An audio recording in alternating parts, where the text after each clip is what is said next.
মাত্র 4 মাসের একটি শিশু, যে এখনো ঠিকমতো মা ডাকতেও শেখেনি। সেই শিশুকেই নিজের কোল থেকে গড়াই নদীর উত্তাল স্রোতে ছুঁড়ে ফেললেন তারই মা। তারপর নিজেও ঝাঁপ দিলেন নদীতে। মা বেঁচে ফিরেছেন, কিন্তু নিখোঁজ সেই 4 মাসের শিশু। কি এমন ঘটেছিল যে একজন মা নিজের বুকের ধনকে মৃত্যুর মুখে ঠেলে দিতে বাধ্য হলেন? বিস্তারিত জানতে দেখুন পুরো প্রতিবেদন। কুষ্টিয়ার গড়াই নদীর হরিপুর সেতু, যে সেতু প্রতিদিন হাজারো মানুষের যাতায়াতের পথ, সেই সেতুই শুক্রবার বিকালে পরিণত হয় হৃদয় বিদারক এক ঘটনায়। স্থানীয়দের ভাষ্যমতে বিকালের দিকে কোলে 4 মাস বয়সী শিশু সন্তানকে নিয়ে সেতুর উপর দিয়ে হাঁটছিলেন 22 বছর বয়সী যমুনা খাতুন। হঠাৎ করে ঘটে যায় এমন এক ঘটনা যা দেখে স্তব্ধ হয়ে যান উপস্থিত সবাই। প্রত্যক্ষদর্শীরা জানান, কেউ কিছু বুঝে ওঠার আগেই নিজের কোলের শিশু সাইফ ওসমান হাদিকে সেতুর উপর থেকে নিচে গড়াই নদীতে ছুঁড়ে ফেলেন তিনি। তারপর কয়েক সেকেন্ড পর নিজেও ঝাঁপ দেন নদীর উত্তাল পানিতে। বাচ্চার মা আছে ভিজে পাতি ফেলা দিয়ে আগে ফেলা দিয়েছে, তারপর হচ্ছে আপনার বাচ্চার মা ঝাঁপ মারছে। এখন দেখছে যে ডুবুরি তুলছে, উদ্ধার করছে, পারছে না। হরিপুরের একটা মেয়ে ব্রিজের উপর থেকে ছোট বাচ্চা 4 মাসের বাচ্চা ছেলে বাচ্চাকে ফেলাই দেয়। ফেলাই দেওয়ার সাথে সাথে মেয়েটাও লাফ মারে।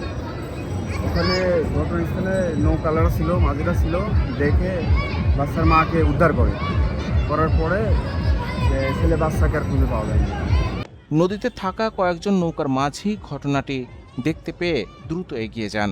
তাদের প্রাণপণ চেষ্টায় যমুনা খাতুনকে জীবিত উদ্ধার করা সম্ভব হলেও শিশুটিকে আর খুঁজে পাওয়া যায়নি। চোখের পলকে তীব্র স্রোতে হারিয়ে যায় 4 মাস বয়সী অবুঝ শিশুটি। মহিলাটা বাচ্চা ছেলে ঘটনার সময় যারা ছিলেন ওই 3-4 মাসের বয়সের বাচ্চা গাঙে ঝাঁপ ফেলা দিয়েছে। ফেলা দেওয়ার পর ওই মেয়েটা আবার আইল্যান্ডে পর ওই মেয়েটা ঝাঁপ মারছে। মারার পর আমরা আবার বৃষ্টির ভেতরে নৌকা নিয়ে যাই, ওই মাঝে থেকে ধরিলে আইসি এখানে ঠেকা রাখার পরে পুলিশ আইসি নিয়ে গেছে। নিয়ে যায় আমরা তো শীত লাগে, ওই মহিলা কাঁপতে, তার লোকজন কাপড় চোর দিচ্ছে না। তো এর ভিতরে এই হয় ঘটনা, বুঝলেন। এখন কি অবস্থা? এখন এই অক্সিজেন দিয়ে খুঁজতেছে, ওই ডুবে লাভাতেছে। হ্যাঁ, আমরা উদ্ধার ওই মহিলাকে খুঁজে ধরি সাইডে, আবার বাচ্চা খুঁজেছি। বাচ্চা খুঁজে না পাওয়ার পরে আবার এখানে আইসি লাভা টাভা দোকানে পার নিয়ে যায়। লোকজন সব জিজ্ঞাসা করেছি, করার পরে বাড়ি কোন কি খোঁজমোজ নেওয়ার পরে তদন্ত করতে তারপর আমরা হরিপুরের খোঁজ পাইছি। খোঁজে লোক চলে আসে, সম্পূর্ণ বহুত লোক হয়ে গেছে এখন দেখার জন্য।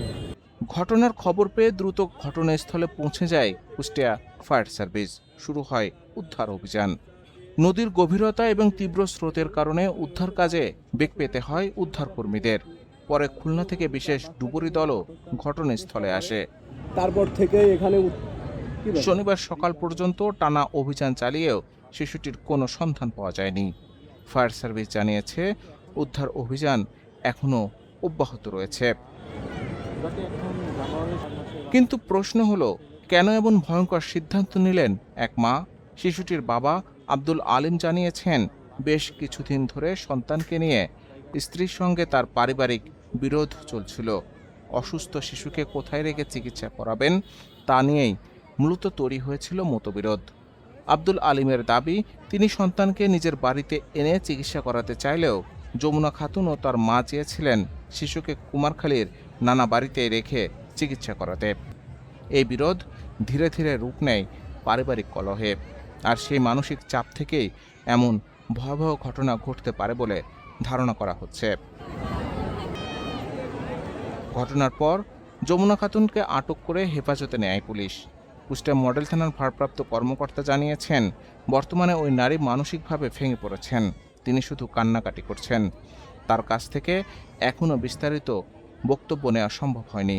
পুলিশ বলছে, ঘটনার পেছনে অন্য কোনো কারণ বা প্ররোচনা রয়েছে কিনা সেটিও তদন্ত করে দেখা হচ্ছে।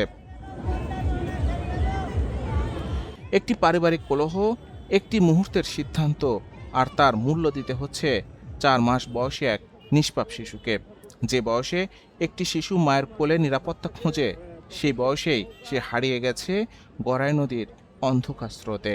আজ নদীর তীরে অপেক্ষা করছেন স্বজনরা, অপেক্ষা করছেন উদ্ধারকর্মীরাও, হয়তো কোনো অলৌকিক খবরের আশায়। কিন্তু প্রশ্ন থেকে যায়, একটি পারিবারিক বিরোধ কি কখনো একটি শিশুর জীবনের চেয়ে বড় হতে পারে? ঘটনা সম্পর্কে আপনার মতামত কি? কমেন্টে জানান।